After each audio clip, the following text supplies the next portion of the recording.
la réalité est ainsi faite. Effectivement, un hôpital public qui est poursuivi par une société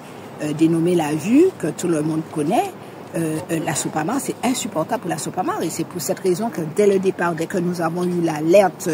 citoyenne, nous sommes montés sur le terrain le samedi afin de démontrer effectivement que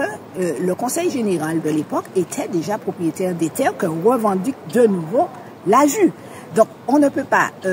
comprendre que même s'il n'y avait pas justement ce titre de propriété qui, entre guillemets, sauve l'hôpital, comment on peut demander un petit emplacement, comment on peut demander à l'hôpital de payer des loyers sur une falaise, des loyers sur un parking, des loyers pour un incinérateur qui appartient déjà à l'hôpital. Donc nous trouvons cela insupportable et c'est pour cette raison que nous sommes revenus aujourd'hui et avec la présence justement du député Marcelin Nadeau, parce que c'est lui qui va porter cette parole au niveau du gouvernement pour ce qu'on appelle justement depuis le début. On demande que l'État prenne ses responsabilités pour remettre de l'ordre dans le problème foncier que nous avons en Martinique, puisque aujourd'hui nous voyons bien que ce n'est pas un privé qui est poursuivi, mais bien un hôpital public, un hôpital qui soigne des Martiniquais, qui soignait à l'époque nos voisins caribéens, et aujourd'hui, on ne peut pas, ce n'est pas possible que l'on puisse accepter tout ça. Ben, comme on l'explique depuis très longtemps, hein, c'est-à-dire qu'il y a une espèce de bande organisée en Martinique qui sont ensemble, qui se sont mis ensemble. Donc je veux nommer les notaires, je veux nommer les géomètres, je veux nommer des administrations, des personnes de l'administration, par exemple la publicité foncière qui a l'air de ne pas comprendre ce qui se passe, qui fait que les géomètres divisent les terres qui appartiennent à certaines personnes publiques ou personnes morales ou privées. Et à partir du moment où les parcelles sont divisées, ils font disparaître la parcelle mère. Donc c'est quand ils ont divisé la parcelle 995 qui appartient déjà au département, ils divisent et ils créent deux nouvelles parcelles que vous ne connaissez pas. Et qu'est-ce qu'ils font? Ils font disparaître la parcelle 995. Regardez, vous ne la voyez plus là. Et une fois que la parcelle mère a disparu, eh ben, tout est perdu pour vous parce que vous ne pourrez pas prouver que telle ou telle parcelle vous appartenait. Et si vous n'avez pas un ancien titre, ce qui est le cas justement de l'hôpital du Carbet, puisque nous avons l'ancien titre, le premier titre qui a été, le premier relevé,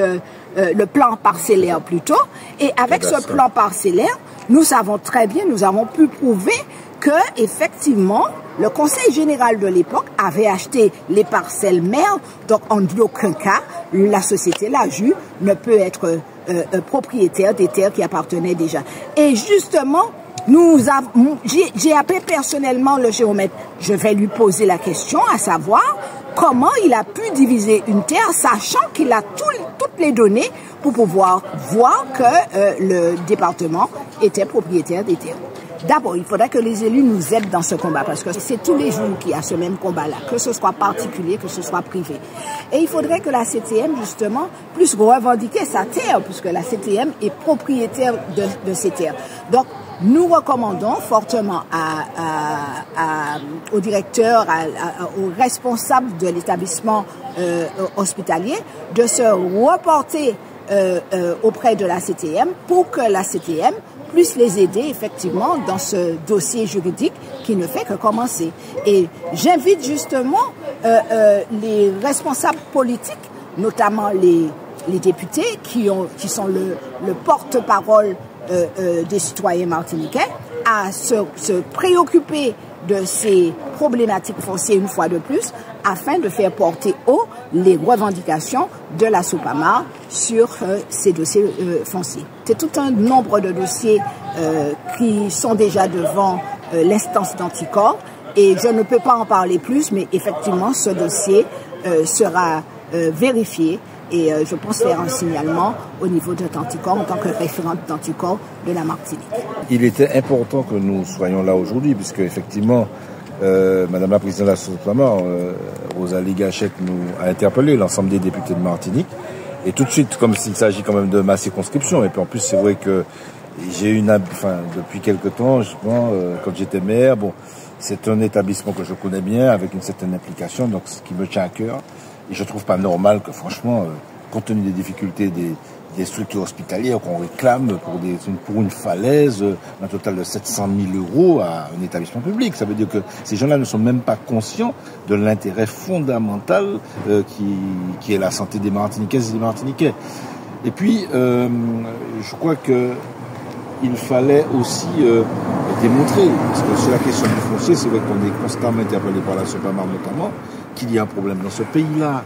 Il faut le régler, et je rappelle quand même que nous avons demandé et obtenu de la part du bureau de l'Assemblée nationale une commission d'enquête sur le désordre foncier. Alors, il y a déjà eu une mission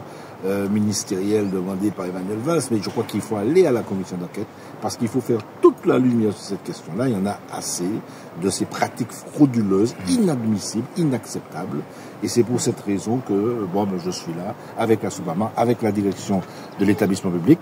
Nous allons faire remonter, c'est vrai que la présidente a évoqué le fait que les notaires, les géomètres avaient à leur disposition des outils pour avoir l'historique un petit peu du régime et du statut des propriétés immobilières. Mais ça, nous allons demander à l'État que ces moyens-là soient démocratiquement et de manière transparente mis aussi à la disposition des associations, notamment reconnues d'utilité publique, ce qui est le cas de la SOPAMA, pour faire ce travail que la SOPAMA a commencé. Bref, tout un tas d'éléments qui nous concernent, et c'est un dossier